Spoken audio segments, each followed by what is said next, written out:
I'm a almost 30-year-old mom and wife living with her in-law. Having so many thoughts about multi-generational living now as an American now. It was such a normal part of my life, especially in my culture. Everybody lived with their grandparents, their parents, uncle and aunts that are not married, even with uncles and aunts that are married. Families outside of just parents. Coming to America after about 10 years, I learned to see multi-generational living as something to be embarrassed about, something to be ashamed about. And I'm going to talk about how that perspective has shifted now that I'm in a multi-generational living. So how can something that was so normal to me that I didn't even know there would be an issue of any sort to learning to see it as a sign of failure, sign of struggle, or inconvenience or undesirable way of living. I think it's just by osmosis of the culture that I grew up in, transitioned into individualistic mindset from, collective mindset where you see your family as an extension of yourself to seeing yourself as one whole being separate of or should be separate of eventually as young as 18 years old. We lost my husband's grandfather last January, and we were newly married at the time, pregnant with our son. 6 months after he passed, our lease for our rental apartment was going to be over, and for our family, it made perfect sense for us to move in with his grandmother and share her mortgage rather than get by and pay rents and bills. And especially, I was just going to be staying home with the baby for the most part. The best decision that we could make for our family and for my in law. We've been living together now for a year and 5 months. It wasn't until 5 months ago that I learned to see this as something beautiful, as something life enriching and fulfilling. Basically, my mind shifted by an interaction that I had with a close friend of mine. She was actually in a very similar predicament, and we were talking about the challenges of, living with in-laws, and we were kind of just saying, "Oh yeah, no, it's not for the faint of heart." And she made a comment, and she said, "Yeah, I know, but for you guys, it doesn't seem like it's short term.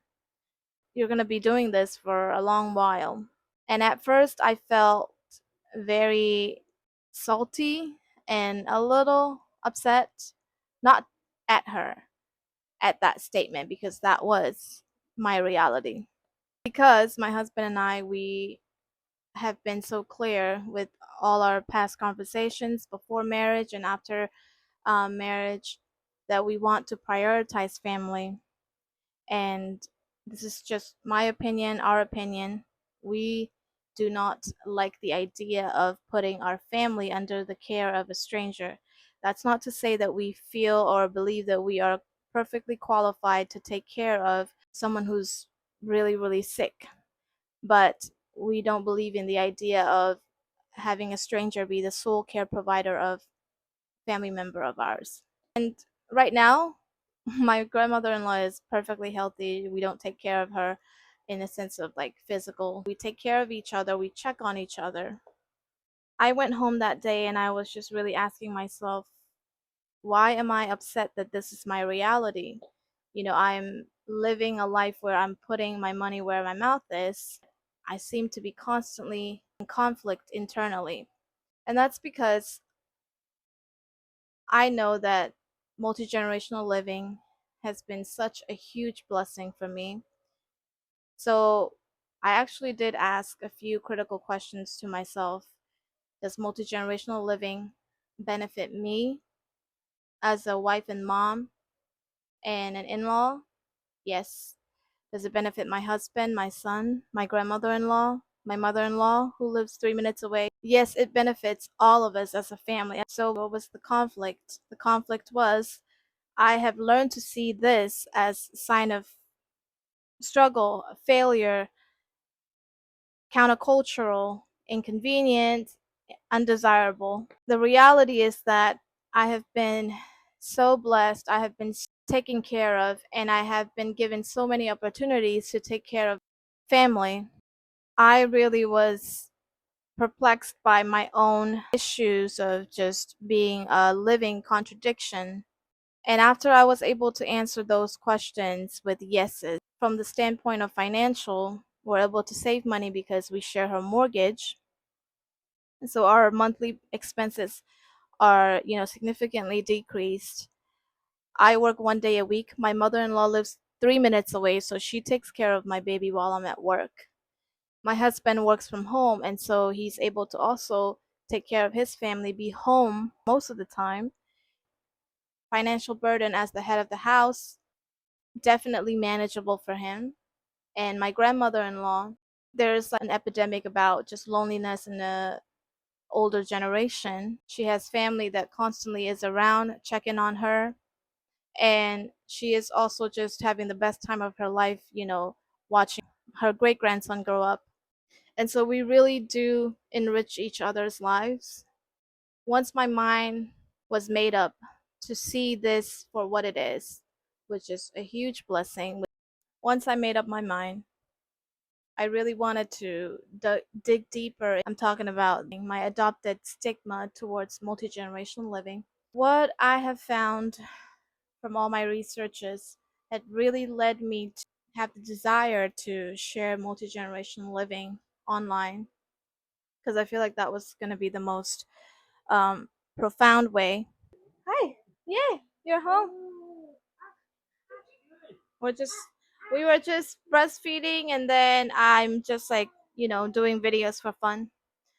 So basically, a few things that I've learned up until the 1950s, multi-generational homes were very, very normal. The real estate agency really pushed for single home units. They also pushed very hard on the retirement homes. And so if you think in terms of capital, that's more money that you could make with more single homes, more retirement homes.